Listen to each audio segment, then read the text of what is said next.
It's a big fight week, massive fight, and already the fans are buzzing. You got to bump into your opponent in the hotel lobby. Curious, if anything, what you were able to take away from that interaction. Yeah, well, I mean, obviously, like you saw, he's 8 feet tall. Yeah. Basically, I walked into Godzilla. That's what I had to take away from that. Yeah. No, I'm just kidding.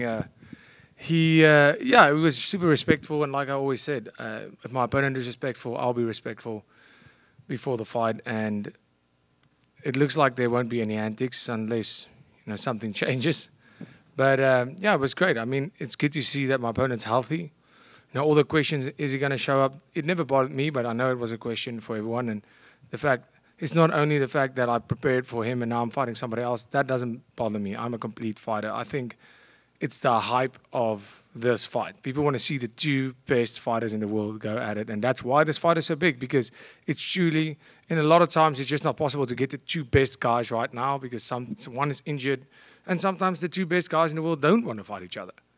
Yeah, because it's tough. There can be only one winner. I want to fight the best in the world, and now people are going to see it. I mean, we're 2 days out. There doesn't seem to be anything that's going wrong. I mean, the weigh-ins need to happen, but all things are looking great. We're here in fight week, myself versus Khamzat, and that's what the fans wanted, and I'm super excited for this. Yeah.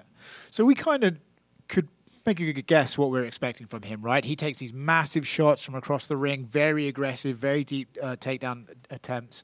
So with that respect, I can imagine it's almost quite hard to deter him from doing that, right? Like, you can't really fake a knee, and he's going to go to the wrestling. So for you, do you have to basically mentally think, I'm embracing it, I might even be aggressive in that to try and get into those positions early to maybe use that as a way to deter him from going back to them?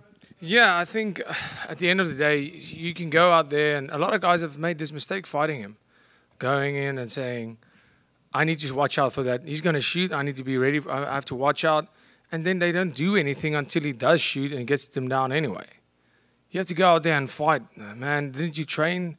I understand that he's really good at wrestling and he's really good on the ground, but I mean, that is the game, I guess, right? It's almost, if you're fighting Israel Adesanya, are you going to start on your bum and try to butt scoot? No, you're going to have to fight him. That is how it is. And that's truly how I feel about this fight. Yes, he is going to shoot. And yes, he is probably going to take me down. But I'm going to shoot too, and I'm probably going to take him down. And I'm going to strike, and I'm probably going to hit him, and he's going to strike and probably hit me. I'm not scared of any of that. I go into any fight with that mindset that you might get hit. You're definitely getting hit. You might get taken down. What do you do after that? I don't go into this fight and look at what Khamzat does so great. I am aware of it and I know it. And obviously when it came to training, I had to get that aspect perfect on the wrestling and grappling aspect. But I'm not going out there to fight his fight. I'm going out there to do what Dricus does. And that is be a world champion. I also assume you mentioned about getting the wrestling and grappling right in training. The pace, right? We're all kind of assuming this first round is going to be like two cartoon characters sort of fighting in a ball of dust. Do you expect that? And do you have to almost set the pace early rather than wait for him to come and do that to you? Yeah, I guess so. I mean, I'm going out there to fight the way and see what happens. He didn't change his game plan with Robert Whittaker because it was a 5-rounder. So that kind of gives you the sense that he's not going to think about the 5th round where he should be. 5 rounds is a long time. And I am not scared to get into that dark place. We've seen that. If we go full speed, I can fight tired all day. And I've done that many times. So let's go for it. Let's get it from the first bell to the last. Let's go full speed and see who quits. Like, Khamzat wants the belt, you have the belt. I'm curious, which do you prefer, the build-up with words or this one, like you said, that like the hype is already there? It's just the two best in the world that want to compete. I have to tell you, I thought about that, and people have asked me about it. Does it get you riled up when you get angry? I never get angry. It's never personal. It's just business. And I've said this many times. You can be the biggest asshole in the world or the nicest guy in the world. I'm still going out there to try and kill you. And it's what I'm here to do. So if we have the back and forth, if we do have the the press conference like myself and Strickland or myself and Adesanya, or we have the press conference like myself and Robert Whittaker, myself and Darren Till. There was no bad blood because there was none. It makes no difference to me. When fight night comes, it's not the same. It's not the same guy that's sitting here speaking to you that's getting to that octagon. What do you think people are going to be saying on Sunday? Because everyone has a take about this fight, but obviously no one knows what the hell is going to happen in there until it actually happens. But people think Khamzat's this huge test for you. If you get him and beat him the way that you want, what do you think everyone's going to be saying? I know some have said you could potentially even be #1 pound for pound with a win here. Yeah, I think he's exactly as good as people think. And I know he is this massive task. And so was every other guy in front of me. At the stage where I fought them, they were these massive tasks. Look at Robert Whittaker. He hasn't lost in over a decade to anybody else than the champion. Then fighting Strickland, who just beat Adesanya, and beating him, then fighting Adesanya, who, I mean, it's Israel Adesanya, one of the best who's ever do the sport. And now it's this guy. And after this guy, there will be another guy where people will say, oh, this is your biggest test to date. Because that's what happens when you fight the best of the best. So yes, this fight is massive. Khamzat is an incredibly good fighter. But what people are going to be saying is the same thing they've said after every single one of my fights. He did it again. Can you believe it? Dricus did it again. I will not doubt him again. You know, same old, same old. Dricus, kind of piggybacking off that question, come Sunday, you know, and still, Khamzat's kind of shut down the activity rumors. He says, look, if I win this fight, I would like to fight in Abu Dhabi, but say it doesn't go his way. Do you think that his activity slows down and we don't see him again for a long time? Like, what do you think could be potentially next for him if it doesn't go his way? That's a very good question. There's no way. Abu Dhabi is like in October, right? No. That's not happening.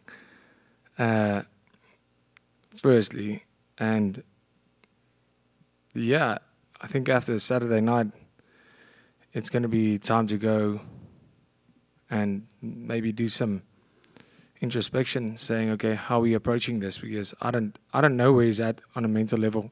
I know he has a lot of money, as he says. I haven't checked his bank statements, but he says he has a lot of money. And, you know, he's so certain that he's becoming world champion. And I'm here to say no. There's no way you're becoming world champion while I'm the champion. So it's going to be interesting to see. I mean, it's always... I've tasted my first loss. I know what it feels like. It sucks. It really sucks.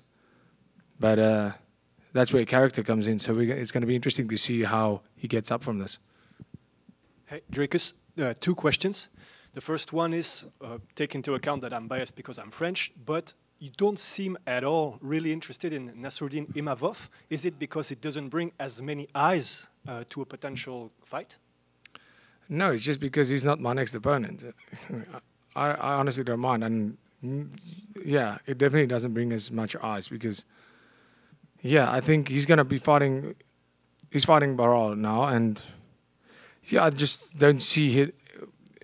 People can disagree with me, I don't know, but I think the general consensus is there people that believe that he should have gotten the title shot before Khamzat, because that's ridiculous.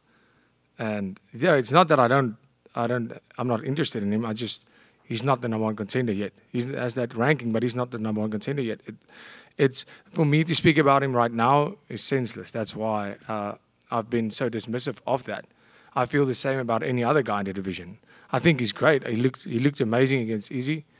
It was a tough fight. He caught him with that good punch, but it was a tough fight. But you know, he's been up and down in his career, consistent. This is the more consistent the last couple of fights. But yeah, I think he's a great fighter. Make no mistake. I think he's a great fighter. He's just not the next contender yet. Unless if he beats Kyle, then sure. Then he probably is. But that's not my decision. I go out there and I fight the next best guy.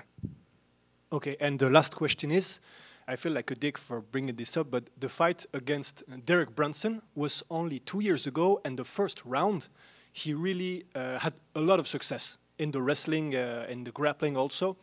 What has changed, and what's when you look back to this fight, which was the first one, and it really didn't go your way, Of course, the easy thing to do would be to compare. Khamzat is even better wrestler, so it could go even worse. And if he takes a submission, it could go. It can't really go worse than him throwing in a towel. It can't go worse. No. Yeah, take your first round. Cool. I'll take a towel. Yeah. Okay. So that's how you see it. That's the answer. That's the answer. Yes. Thank you. Saturday night, Dricus, finish this sentence. Don't blink because. Because otherwise you wasted your money for the pay-per-view. No, don't blink. I can't give you a prediction in this fight. I have to say, I think it's going to be as electrifying as people think. And I'm even looking forward to seeing how this plays out. You know, am I getting this to the ground, getting that finish there? Because how sweet would that submission be? Somebody's going to make a lot of money. And, you know, is this fight going to be standing? You see this so many times, where you, especially when you have two guys that love to grapple, they keep it standing. And it's going to be very interesting to see where this fight takes place. And that plays a big role. For me, I am ready to go out there. And if this fight is only on the ground, so be it. Let's go for it. If this fight's only in the clinch, let's go for it. And if this fight is just an all-out brawl in the middle of the octagon, please, let's go for that.